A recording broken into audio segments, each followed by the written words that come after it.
அன்பார்ந்த creativity YouTube channel பார்வையாளர்களுக்கு அஸ்ஸலாமு அலைக்கும் வரஹ்மத்துல்லாஹி வபரகாத்துஹு.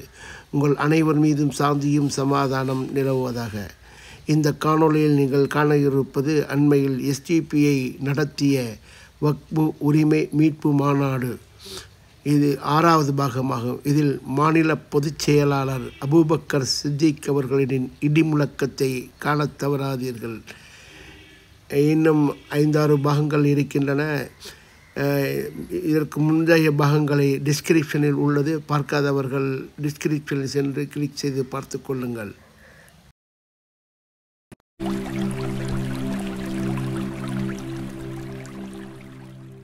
அடுத்து தர்காக்கள் முன்னேற்ற பேரவை நிறுவன தலைவர் மரியாதைக்குரிய எஸ் பாக்கர் அலி அவர்களை சிறப்புரையாற்ற அழைக்கின்றோம்.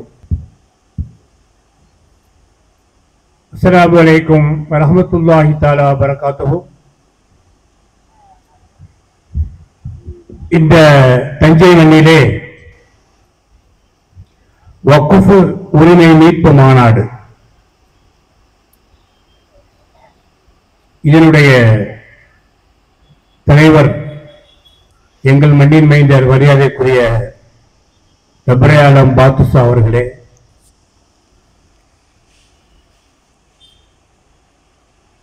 மாநில பொதுச் செயலாளர் அன்பு சகோதரர் அபூபக்கர் சித்திக் அவர்களே, எனக்கு முன்னாலே இங்கே சிறந்ததொரு கருத்துக்களை மிக அழகாக வழங்கிய மேடையில் அமர்ந்திருக்கின்ற சான்றோர் பெருமக்களே, குறிப்பாக வழிமார்களின் சிறப்புகளையும் வழிமார்கள் தர்காக்களுக்கு எதற்காக பெரியோர்கள் சொத்துக்களை எழுதி வைத்தார்கள், அதனுடைய பலன்கள் என்ன, வழிமார்களின் பணிகள் என்ன, அதனால் எத்தனை மக்கள் பயனடைந்தார்கள் என்பதை என்னை விட மிக சிறப்பாக அன்பு சகோதரர் ஃபாரூக் அவர்கள் அழகாக சொன்னார்கள். மகான்களின் வருகை இந்த மண்ணை பண்படுத்தியது என்பது மிகப்பெரிய விஷயம். அதை நான் சொல்வதை விட சகோதரர் சொல்வதுதான் இடத்தில் பொருத்தமாக இருக்கும். சரி, வக்ஃப் சொத்துகள் எல்லோரும் இதை பற்றி இங்கே அருமையாக அழகாக மிக தெளிவாக பேசினார்கள். ஆனால் எனக்கு ரொம்ப நாளா ஒரு சந்தேகம் இருந்துகிட்டே இருக்கு. வக்ஃப் சொத்து என்பது என்னுடைய சொத்தை நான் விலை கொடுத்து வாங்கியதை நான் பிரியப்பட்டு பொருளுடைமையாக்குவது, தர்காக்களுக்கோ பள்ளிவாசலுக்கோ மதரசாக்களுக்கோ ஏழை எளியவர்களுக்கோ அல்லாஹ்வின் பெயரால் அதை இதையாக்குவது. என்னுடைய சொத்தை அரசு எப்படி எடுத்துக்கொள்ள முடியும்? பெரும்பான்மை இருக்கிறது என்றால் ஒரு சிறுபான்மை மக்களை எப்படி வஞ்சிக்கலாம் என்றால் இதன் நோக்கம் என்னவென்று எனக்கு இதுவரை புரியவில்லை. இப்ப நான் எங்கள் ஊர்ல பெரிய ஆளு, ஏன் சொன்னா 10,000 பேர் கேட்பாங்க, நான் ஹிந்துக்கள் சொத்தை எடுத்துக்க முடியுமா? முடியுமான்னு கேட்கிறேன். இந்த மாநாடு போடுறது, மக்களை கூட்டுறதெல்லாம் இந்த நாட்டில் சட்டத்துக்கு கட்டுப்பட்டு சட்டத்தின் ஆட்சி நடப்பதை நாங்கள் நம்பி இருக்கிறோம். அவ்வளவுதான். நாங்க ஏதோ பயந்துட்டு இருக்கிறோம், உங்கள்கிட்ட கெஞ்சிட்டு இருப்போம், மனு கொடுப்போம்னு நினைச்சிட்டு இருக்காங்க. சமூகம் பிழைஞ்சு கிடக்கு, அவங்க ஒத்துமையா இல்ல.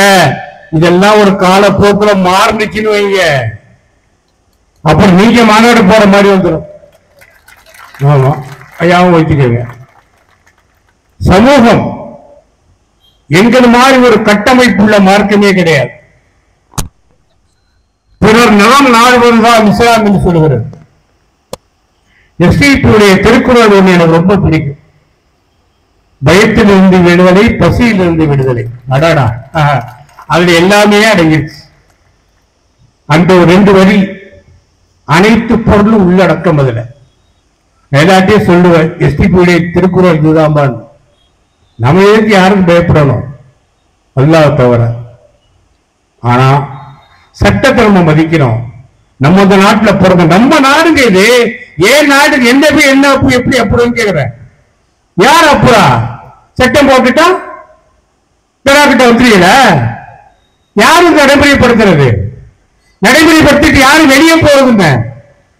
என்ன பரடியா இருக்குது?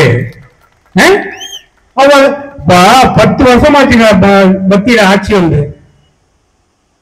என்ன வளர்ச்சி இருந்திருக்கு? ஆனா ஒரே ஒரு வளர்ச்சி மறக்க கூடாது. நம்ம எப்படி முஸ்லீம்களை விரட்டுறது, எப்படி சிஏஏ போடுறது, அவர் எப்படி அந்நியன் ஆக்குறது, அவர் எப்படி பயங்கரவாதி ஆக்குறது.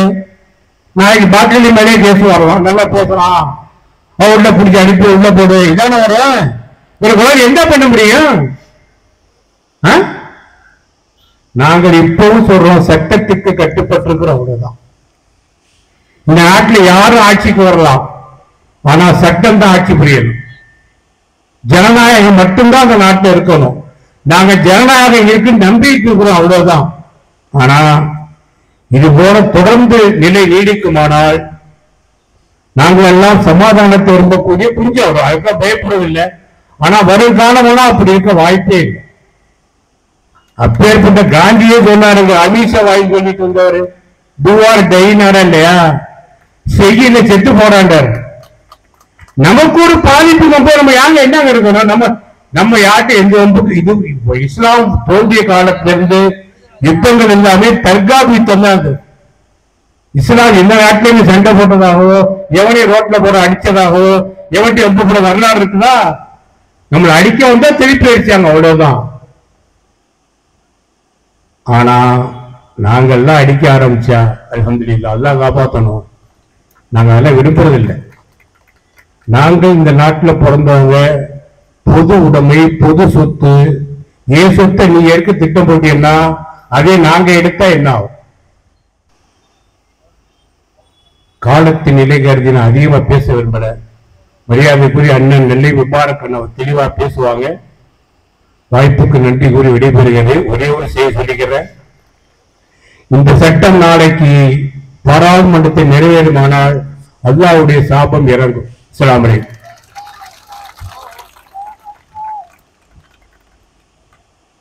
தர்காக்கள் உள்ளிட்ட பேரவை நிறுவன தலைவர் எஸ்.எஸ். பாக்கர் அலி அண்ணன் அவர்களுக்கு நன்றி. அடுத்தபடியாக நமது மண்ணின் மைந்தார் மாநில பொதுச் செயலாளர் மரியாதைக்குரிய அபூபக்கர் சித்திக் அவர்கள் சிறப்புரையாற்ற வருமாறு கேட்டுக்கொள்கிறேன். அவர்களுக்கு தஞ்சை வடக்கு மாவட்ட தலைவர் கே.டி. மகேஷ் அவர்கள் சார்பை அளித்து கௌரவிப்பார்கள்.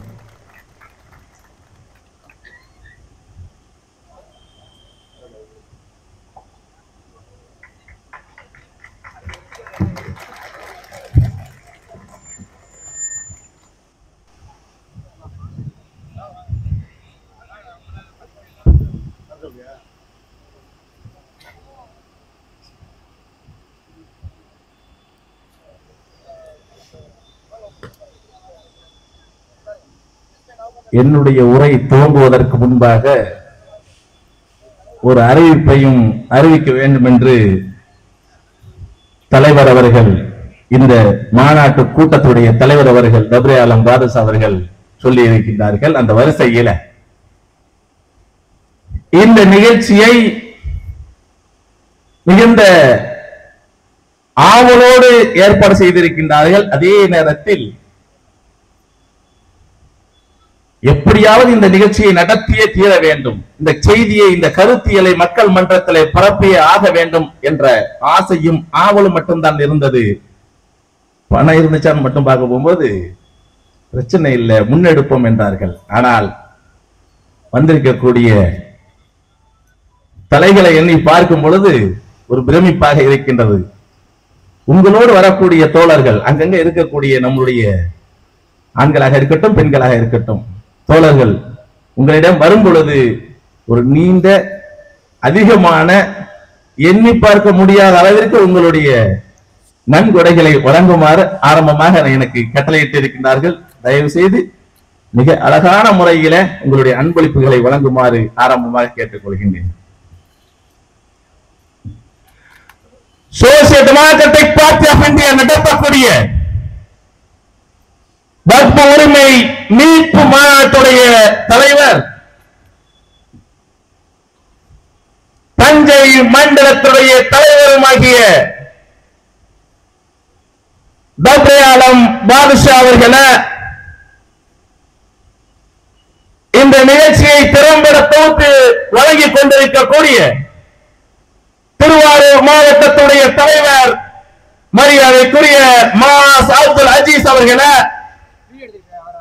வரவேற்பை ஆட்டிவிட்டு கலந்து கொண்டு சிறப்பித்துக் கொண்டிருக்கக்கூடிய எஸ்டிபி கட்சியுடைய தஞ்சை வடக்கு மாவட்டத்துடைய தலைவர் மரியாதைக்குரிய அப்துல் அஜீஸ் அவர்களை இங்கு வந்து உரை நிகழ்த்துவதற்காக நமக்கெல்லாம் மிக ஆழமான கருத்தியலை காது உரிர எடுத்து இயம்புவதற்காக வருகை தந்திருக்கின்ற எங்களை எல்லாம் திறம்பட வழிநடத்திக் கொண்டிருக்கின்ற எஸ்டிபி கட்சியுடைய மாநில தலைவர் பெருமதிப்பிற்குரிய அண்ணன் நெல்லை முபாரக் அவர்களை வருகை தந்திருக்கக்கூடிய எஸ்டிபி கட்சியுடைய தலைவர் பெருமக்களை மற்றும் இங்கு மேடையில் இருக்கக்கூடிய பெரியோர்களை ஜமாத்தார்களை இளைஞர் பட்டாளமே கண்ணியத்திற்குரிய சகோதரிகளை அனைவருக்கும் இனிய மாலை நேரத்துடைய வணக்கத்தையும் வாழ்த்துக்களையும் சொல்லிக் கொண்டு தோழர்களே ஒரு உன்னதமான காரியத்திற்காக உன்னதமான நோக்கத்திற்காக நாம் எல்லாம் ஒன்று கூடியிருக்கின்றோம். எப்படிப்பட்ட நோக்கம்? இறைவனுடைய சொத்துக்களை பறித்து விட்டு மதரசாக்களை பறித்து விட்டு பள்ளிவாசலை பறித்து விட்டு தர்காக்களை பறித்து விட்டு ஈத்கா மைதானங்களை பறித்து விட்டு அடையாளங்களை அழிக்க துடிக்கக்கூடிய வக்ஃப் உரிமை வக்ஃப் சட்ட திருத்த மசோதாவிற்கு எதிராக அணிதிரண்டிருக்கக்கூடிய மக்கள் படை இதே போன்ற ஒரு காலகட்டம் 500 ஆண்டுகள் கிபி 500களிலே இறைவனுடைய தூதர் முஹம்மது நபி ஸல்லல்லாஹு அலைஹி வஸல்லம் பிறப்பதற்கு முன்னால் ஒரு காலகட்டம் நடந்தது, ஒரு காரியம் நடந்தது, ஒரு வரலாறு நடந்தது. என்ன வரலாறு தெரியுமா? ஒரு மிகப்பெரிய ஒரு யானைப்படை, ஆபிரகாம் என்று சொல்லக்கூடிய ஒரு யானைப்படை அவன் அணிதிரண்டு வருகின்றான். எதற்காக? எப்படியாவது மக்கா நகரத்தை கைப்பற்றி விட வேண்டும், அங்கு இருக்கக்கூடிய காபத்துல்லாவை ஒன்றுமில்லாமல் ஆக்கிவிட வேண்டும் என்று பெரிய யானைப்படையோடு வருகின்றான். யானைப்படையோடு வருகின்ற அந்த ஆபிரகாம் என்று சொல்லக்கூடிய மன்னன் மக்கா நகரத்திற்கு முன்னாடி நினைக்கிட்டு அங்கு இருக்கக்கூடிய ஒட்டகங்களை கவர்ந்து செல்கின்றான். மக்கத்தில் இருக்கக்கூடிய ஒட்டகங்களை தன்னுடைய ஆட்களின் மூலமாக கவர்ந்து விட்டு யார் வந்து கேட்கிறதுன்னு பார்ப்போம். முஹம்மது நபி ஸல்லல்லாஹு அலைஹி வஸல்லம் அவருடைய பாட்டனார் அப்துல் முத்தலிப் அவர்கள், இந்த ஒட்டகத்துக்கு நான் சொந்தக்காரன். என்னது? இந்த ஒட்டகத்துக்கு நான் சொந்தக்காரன். அதுக்காக நான் தான் கேட்க வந்திருக்கேன். நீ கொடு, இந்த காபத்துல இருக்கு தெரியுமா, அதுக்கு அவன் சொந்தக்காரன். என்ன செய்ய? அது அவன் பார்த்துக்குவான். இந்த ஒட்டகத்தை எந்த குதிரை என்று ஒட்டகத்தை 200 ஒட்டகங்களை மோதி கொண்டு சென்று விட்டார். ஆனா தடுப்பதற்கு யாரும் இல்லை. இத்தோடு அழியப் போகின்றது மக்கா நகரம் என்று மொத்த யானைப்படைகளையும் துராட்டிக் கொண்டு வருகின்ற பொழுது சின்ன சிட்டுக்குருவிகளுடைய கூட்டம், தன்னுடைய அழகுகளிலே தோழர்களே சின்ன செங்கற்களை எடுத்து வந்து யானை படைகளுடைய நடுவிலே அந்த சின்ன செங்கற்கள் விழுகின்றது. மொத்த யானைப்படையும் விழுகின்ற ஒவ்வொரு சின்ன செங்கற்களோ சுடுகற்களாக மாறுகின்றது. மொத்த யானைப்படையும் நின்று விண்ணப்பட்ட வைக்கோலை போல ஆகிவிட்டது. வைக்கோலை போலனா நின்று நின்று தூள் துப்பதா, சாணங்களாக கழிவுகளாக ஆக்கப்பட்டதாக வரலாறு கூறுகின்றது. அது இறைவனுடைய அன்றைக்கு இருக்கக்கூடிய காலகட்டத்துடைய வெளிப்பாடு. தோழர்களே, இன்றைக்கு இறை சொத்துக்கு ஏதேனும் நிகழ்வையானால் சோசியல் டெமோக்ராட்டிக் பார்ட்டி ஆஃப் இந்தியாவுடைய சிட்டுக்குருவிகள் அபாபில்கள் இதோ அணிந்து வந்து இருக்கின்றது. ஆயிரக்கணக்கான லட்சக்கணக்கான அபாபில்கள் சிட்டுக்குருவிகளாக யானைப்படையாக இருக்கிறான். பெரிய அதிகாரம் இருக்கலாம், பிரதமராக இருக்கலாம், உள்துறை அமைச்சராக இருக்கலாம், ராணுவம் கட்டுப்பாட்டா இருக்கலாம், மொத்த இந்திய தேசமும் உன்னுடைய கட்டுப்பாட்டா இருக்கலாம்.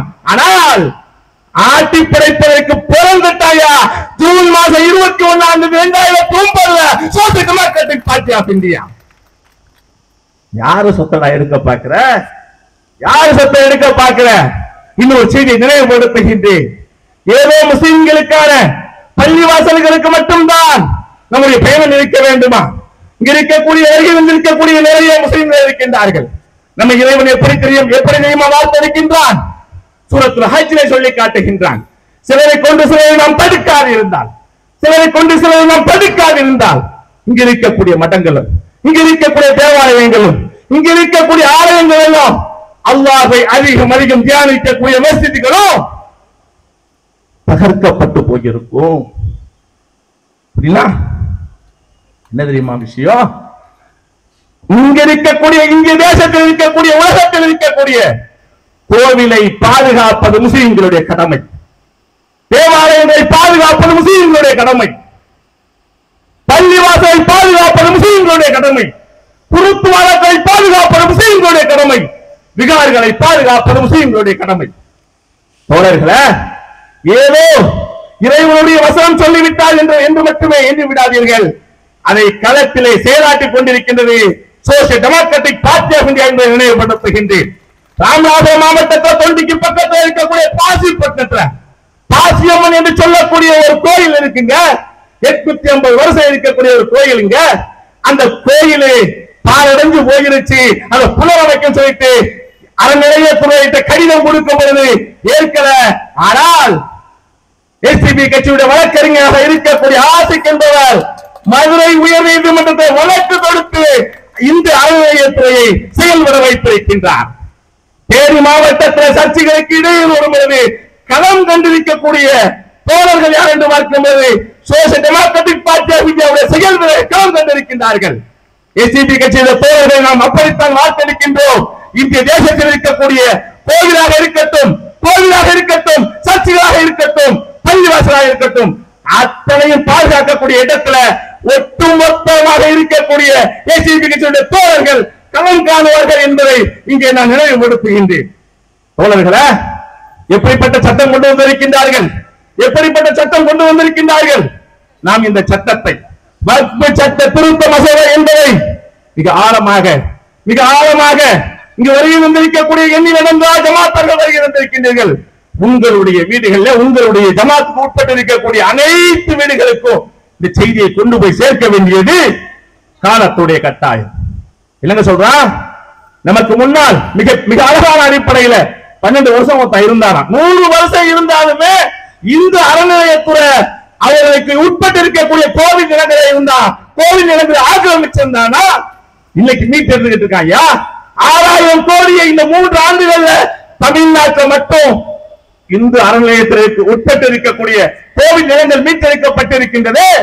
12 வருஷம் இருந்தா, 15 வருஷம் இருந்தா இறை சொத்தாக இருக்கக்கூடிய வக்ஃப் சொத்து தடுக்கப்படும், நாங்க எடுத்துக்குவோம் என்று சொல்லி காட்டினா எப்படி பார்த்துட்டு போக முடியும்? அதுக்கு விளக்கம் கொடுக்கிறான். எதுக்குடா இந்த சட்டம்? நாங்க பராமரிக்க போறோம், நாங்க பாதுகாக்க போறோம், நாங்க புனரமைக்க போறோம். யாரு சொல்றது தெரியுமா?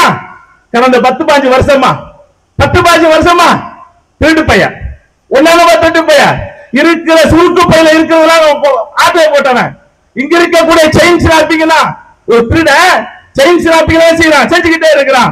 பேங்க் வரைக்கும் கொள்ளடிச்சவன் வந்து, ஐயா சாமி நான் தெரிஞ்சுட்டேன், உங்க சொத்தை மொத்தமா தந்துருங்க, நான் என்ன செய்ய இனிமே பாதுகாக்கிறேன் அப்படின்னு ஒரு திருட வந்து கேட்டானா நாம எப்படி சாவி கொடுத்துருவோமா? அதே போலதான் இந்தியாவில் இருக்கக்கூடிய எல்ஐசியை வித்தவன், ஏர் இந்தியாவை வித்தவன், துறைமுகத்தை வித்தவன், இருக்கக்கூடிய விமான நிலையங்களை வித்தவன் கேட்கிறான், எங்க சொத்தை உங்க சொத்தை கொடுத்துருங்க என்று. தோழர்களை நன்றாக சிந்திக்க வேண்டியது காலத்துடைய கட்டாயம் என்பதை நினைவுபடுத்துகின்றேன். இவர்கள் கொண்டு வந்திருக்கக்கூடிய பிஜேபி கொண்டு வந்திருக்கக்கூடிய ஒவ்வொரு திட்டங்களும், ஒவ்வொரு சட்டங்களும் மக்கள் விரோத சட்டங்கள். நாம் இதை பிஜேபி கொண்டு வந்துருச்சு, அதுல இந்த ஒரு சில சரத்துகள் நல்லா இருக்கு என்றெல்லாம் நாம் எண்ணிக்கொண்டமையானால் மொத்த இந்திய சமூகத்திற்கும் எதிராக கலவரத்தை தூண்டுகின்றார்கள் என்றுதான் நாம் பார்க்க வேண்டியிருக்கின்றது. இதற்கு முன்னால் 2016 நவம்பர் மாதம் 8ஆம் தேதி 500 ரூபாய் 1000 ரூபாய் நோட்டு செல்லாதுன்னா 250க்கு மேற்பட்டு இருக்கக்கூடிய இந்திய மக்கள் பாண்டே போனாங்க. என்னிடமா மக்கள் என்ன செய்யறதுன்னு துவச்சு போனாங்க. 2017 ஜூலை மாதம் 1ஆம் தேதி ஜிஎஸ்டி என்ற வரியை அமல்படுத்தினார். ஒரே நாடு ஒரே வரி என்ற அடிப்படையில் 63 லட்சம் இந்தியாவில் இருக்கக்கூடிய தொழில் நிறுவனங்கள் தொழிற்சாலைகள் இழுத்து மூடப்பட்டது. 30 கோடிக்கு மேலான மக்கள் வேலை இல்லாம வேலை இழந்து வழி இல்லாமல் வாழ்க்கை நடத்தி கொண்டிருக்கின்றார்கள். 3 வேளாண் சட்டங்களை கொண்டு வரும் பொழுது விவசாயிகளுக்கு நாங்கள் சட்டங்களை கொண்டு வந்திருக்கின்றோம், விவசாய நிலங்களை பாதுகாப்பதற்காக சட்டம் கொண்டு வந்திருக்கின்றோம் என்று சொல்லி வந்தார்கள். இல்ல விடமாட்டோம், களம் காணுவோம் என்று ஒரு காலங்கள் 750 நபர்கள் தங்களுடைய உயிரை கொடுத்து அந்த சட்டத்தை ஓட விளக்கினார்கள். யாருக்கு? விவசாயிகளை பாதுகாப்பதற்காக கொண்டு வரப்பட்ட சட்டத்தை ஒட்டுமொத்த விவசாயிகளும் ஒன்று திரண்டு விரட்டி அடித்தார்கள். என்னோட ஒருத்தர் நண்பர் பேசும்போது சொல்லி காட்டினார், என்னையா இது இருக்கிற சட்டம் எல்லாம் மக்கள் விரோத சட்டமா கொண்டு வந்துட்டு இருக்காங்க என்று சொல்லி காமிச்சாரு. அப்ப சொன்ன, நான் என்ன குலைக்கத்தான் செய்யும், பண்ணின மலம் தின்னத்தான் செய்யும், பாஜக மக்கள் விரோத சட்டம் கொண்டு வரவா தூக்கி அடிடா. நம்முடைய கடமை இன்று ஆர்எஸ்எஸ் சங்க பரிவார கூட்டங்களும் நம்முடைய சொத்துக்களை அபகரிப்பதற்காக கொண்டு வரப்பட்டிருக்கக்கூடிய சட்டம் தான், கொண்டு வர துடிக்கக்கூடிய சட்டம் தான் வக்ஃப் சட்ட திருத்த மசோதாவுடைய முன்னெடுப்பு. நினைச்சுக்கிட்டு இருக்காங்க, ஆகா இருக்கக்கூடிய சொத்துக்களை எல்லாம் அபகரிக்க போகின்றோம். 1.5 லட்சம் கோடியா சுமார் இந்தியாவில் இருக்கக்கூடிய வக்ஃப் சொத்துக்களுடைய மதிப்பு 1.5 லட்சம் கோடியா. கண்ணை உறுத்துது. எப்படி இருக்கு தெரியுமா? இவங்களுடைய சட்டத்தை எல்லாம் பார்க்கும் பொழுது, இவருடைய சட்டத்துடைய முயற்சி எல்லாம் பார்க்கும் பொழுது தோழர்களே, இங்க ஒருத்தன் ஓடுறான், மிக வேகமா ஓடுறான். இந்த சிவகங்கை புண்ணு அங்க இருக்கு, அங்க போன உடனே நின்னுட்டான், அப்படியே உட்கார்றான், அப்படியே செத்து போறான். ஏன்டா இவ்வளவு வேகமா ஓடுன, அங்கே போய் செத்து போயிட்டீங்க என்று பார்க்கும் பொழுது அங்கதான் போய் சாவணும்னு அவனுக்கு விதி. அதே போலதான் வக்ஃப் சட்ட திருத்த மசோதா என்பது ஆர்எஸ்எஸ் சித்தாந்தத்திற்கான இறுதி ஊர்வலம் என்பதை இங்கே நான் நினைவுபடுத்துகின்றேன். நினைச்சுக்கிட்டியா? யாரு கையில மாற்றிருக்க தெரியுமா? சோசியல் டெமோக்ராட்டிக் பார்ட்டி ஆஃப் இந்தியாவுடைய கையில மாற்றிருக்க. சிக்கி சின்ன பிள்ளை ஆகாம உதமாட்டம் என்பதை நினைவுபடுத்துகின்றேன். தோழர்களே, நாம் எடுக்கக்கூடிய முயற்சி, அறவழியில் நாம் எடுக்கக்கூடிய முயற்சி மிக ஆழமாக அறிவு சார்ந்ததாக இருக்க வேண்டும். எப்படியாவது முட்டாள்தனமாக இருக்கக்கூடிய மக்கள் எந்த அளவிற்கு முட்டாள்களாக 2025 ஆர்எஸ்எஸ் சங்க பரிவார கூட்டங்களும் என்னடா இந்துக்களுக்கு பாதுகாப்பு, இந்துக்களுடைய பாதுகாப்பு என்று சொல்லி காட்டினீர்களே. 2025 நடந்து கொண்டிருக்கக்கூடிய கும்பமேளா அம்மனமா தெரியுதாயா? இந்தியா பற்றி அவங்களுக்கு அறிவு கொடுக்கணும்னு ஏன் உனக்கு சிந்திக்க தெரியல? இல்ல, காலத்துக்கு முட்டாள்களாக வைத்து விட வேண்டும். இங்க இருக்கக்கூடிய முட்டாள்களாக அம்மனமாக தெரியக்கூடிய நாக அகோரிகளை ஆடை உடுத்துறா போடுறான்னு சொல்றதுக்கு வட்டி இல்ல. அந்த மக்களை அப்படியே அடிமைப்படுத்துவதற்கு ஆர்எஸ்எஸ் சங்க பரிவார கூட்டங்கள் எத்தனைக்கின்றது. எப்படி தெரியுமா இருக்கு இவர்கள் எடுக்கக்கூடிய முயற்சி? எப்படி தெரியுமா இருக்கு தோழர்களே? ஒரு நல்ல விளைந்த வேளாண் நிலத்துல நல்ல கதிர் விடக்கூடிய, நாளைக்கு மறுநாள் ஒரு வாரத்துல அறுவடை இருக்கக்கூடிய, விளைஞ்சிருக்கக்கூடிய ஒரு நெல் பயிர். அந்த பயிர்ல பக்கத்துல தண்ணி பாய்ச்சும் போதெல்லாம் சண்டை வருங்க. என்ன தண்ணி பாய்ச்சும் போதெல்லாம் சண்டை வரும். என்ன சொல்லுவாங்க? என்னுடைய பயிர் காயுது, என் நிலம் காயுது, எனக்கு தான் தண்ணி வேணும், ஏதாவது சண்டை வரும். ஆனா அப்படி இருந்தாலுமே அந்த விளைஞ்சிருக்கக்கூடிய விவசாய நிலத்துல ஆடு மாடை ஓட்டி விட மாட்டாங்க. இங்க இருக்கக்கூடிய விவசாயிகள் ஆடு மாடை ஓட்டி விட மாட்டான். எந்த தோழர்களும், எனக்கு தெரியும், நானும் ஒரு விவசாய குடும்பத்தில் பிறந்தவன் தான். ஆனா இந்த தோழர்கள் என்ன செய்ய மாட்டாங்க? ஏவி விட மாட்டார்கள். என்ன நடந்துகிட்டு இருக்கு? இந்த இருக்கக்கூடிய தஞ்சை பெரிய கோயில் 1000 ஆண்டுகளை கடந்து இருக்கின்றது. பார்க்கும்போது என்னங்க தெரியணும்? ஆஹா, 1000 வருஷத்துக்கு மேல இருக்க. எப்படி கட்டினாங்க? இப்படிதான் கட்ட முடியுமா? கட்டுமானத்தோ தொழில்நுட்பம் என்ன? நாமும் இன்னொரு 1000 வருஷத்துக்கு கட்டணும். அதான் சிந்திக்கணும். அதை பார்க்கிறோம், அப்படிதான் யோசிக்கணும். 800 ஆண்டுகளுக்கு மேலாக இந்திய மண்ணிலே நிறைவேற்றிருக்கக்கூடிய சம்பார் மாவட்டத்திலே சாகை ஜமா மசீதை ஆய்வு என்ற பெயரிலே அங்கே சிவலிங்கத்தை தேடிக்கொண்டிருக்கின்றார்கள். எப்படிப்பட்ட முட்டாள்களை வைத்திருக்கிறார் தெரியுமா? இது எப்படி தெரியுமா இருக்கின்றது? இது எப்படி தெரியுமா இருக்கின்றது? ஒரு விளைந்த விளை நிலத்துல ஒரு சாதாரண மனுஷன் எப்படி உள்ளே செல்ல மாட்டானோ, அதுக்கு தன்னுடைய எதிரியாக இருந்தாலும் அதை ஒரு ஆடு மாடை ஓட்ட மாட்டானோ, அது சாதாரண அறிவாளி செய்யக்கூடிய வேலை. ஒரு முட்டாள் கூட்டம் அது எவனா இருந்தா என்ன, ஆடு மாடு என்ன செய்யுங்க, விரட்டி விட்டா ஓடிப்போம். அது நல்ல வயதா கெட்ட வயதா, பயிர் விளைஞ்சிருக்கா பயிர் விளையலையா அதெல்லாம் தெரியாது. அதே போலதான் ஆர்எஸ்எஸும் சங்க பரிவார கூட்டங்களும் முட்டாள் கூட்டங்களை வைத்துக் கொண்டு இங்க இருக்கக்கூடிய பள்ளிவாசல்களுக்கும், இங்க இருக்கக்கூடிய மதரசாக்களுக்கும், இங்க இருக்கக்கூடிய தர்காக்களுக்கும் கீழாக சிவலிங்கத்தை தேடிக்கொண்டிருக்கின்றார்கள். சொல்லி காட்ட விரும்புற அறிவு வர்ற வரைக்கும் தான் அறியாமை ஆதிக்கம் செலுத்தும். விடியல் பிறக்கும் வரைதான் இருள் ஆதிக்கம் செலுத்தும். கற்றல் துவங்காதவரை கல்லாமை ஆதிக்கம் செலுத்தும்.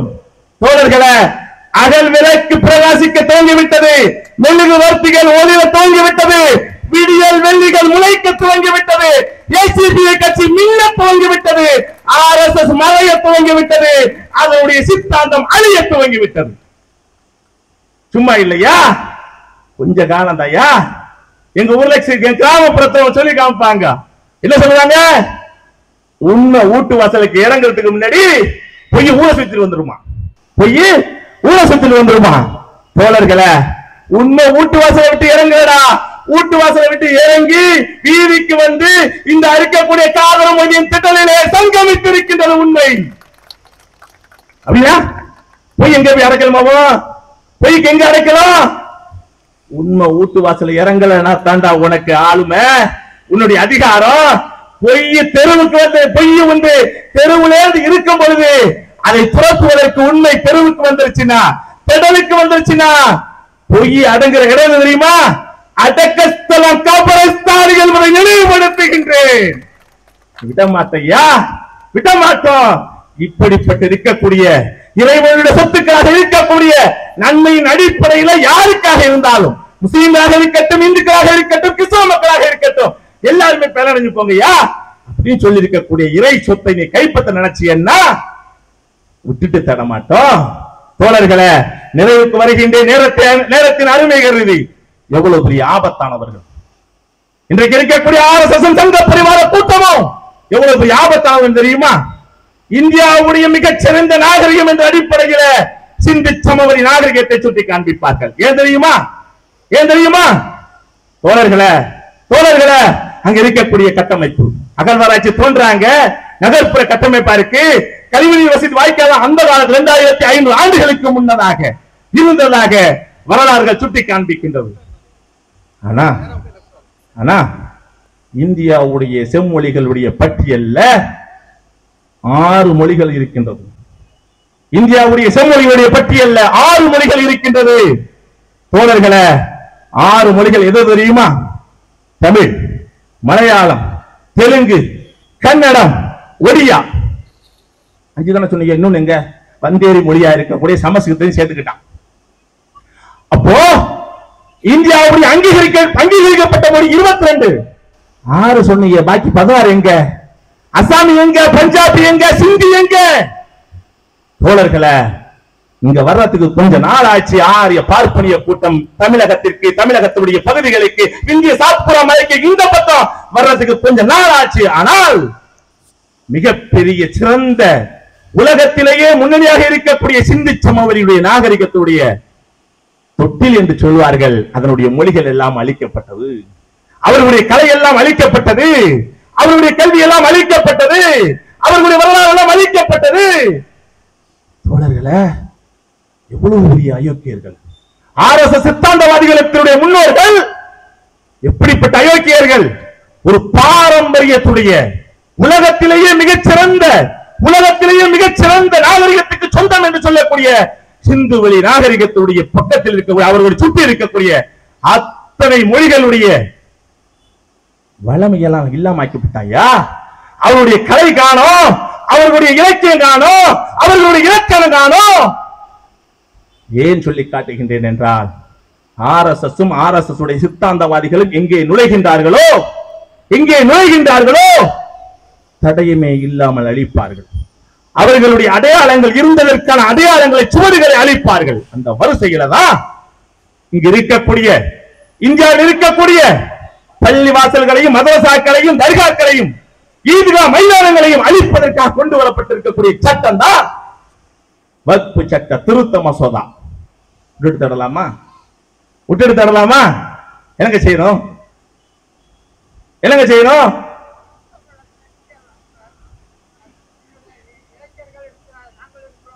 அறவழி போராட்டத்தில் முன்னெடுத்தா 5 பேர் செத்து போயிருவோம். அப்படிதான் செத்து போனாங்க. ஒரு 79 பேர் செத்து போனாங்க. 10 பேர் செத்து போனாங்க. 50 பேர் செத்து போனாங்க. என்ன செய்யறது? போராடலாமா வேணாமா? போராடணும். போராடியே தீர்வோம். கண்ணியத்திற்குரிய பெரியோர்களே, இளைஞர்களே, 2019 சிஏ என்று சொல்லக்கூடிய குடியுரிமை திருத்த சட்டத்தை அமல்படுத்தியது பட்டியலில் இருக்கக்கூடிய பாஜக அரசு 2009 அமல்படுத்தப்பட்ட பொழுது 2019 டிசம்பர் மாதம் 9ஆம் தேதி அமல்படுத்துற டிசம்பர் மாதம் 10ஆம் தேதி நகர் எதிர்ப்பு போராட்டத்தை அறிவித்து ஒட்டுமொத்த இந்திய தேசத்திலும் பத்த வைத்த பேர் இயக்கம் social democratic party of India அந்த வரிசையில வக்ஃப் சட்ட திருத்த மசோதாவிற்கு எதிராக தீ பரவட்டும். இப்போது இங்கு இருக்கக்கூடிய ஆரிய பார்ப்பன RSS சித்தாந்தம் அழியட்டும். அனைவருக்கும் சமநிலை கொடுக்கக்கூடிய புதிய இந்தியா புறக்கட்டும் என்று சொல்லிக் கொண்டு வாய்ப்பளித்தமைக்கு நன்றி நிறைவு செய்கின்றேன். நன்றி. மருந்துகளை முறுக்கேற்றிய மாநில பொதுச் செயலாளர் அவர்களுக்கு நன்றி. அடுத்தபடியாக Subscribe to Creativity channel, like, share and comment, and click on the notification bell so that you'll be notified every time we post a new video.